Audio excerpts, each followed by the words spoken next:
Hi everyone, I've been making this small side project and smart alarm clock.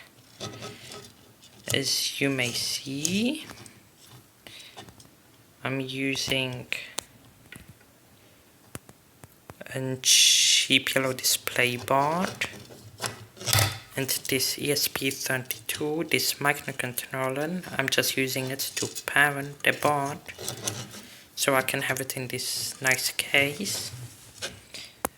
It's a smart alarm clock. For now I'm calling it Alma, but if you've got a better idea, write it down in the comments.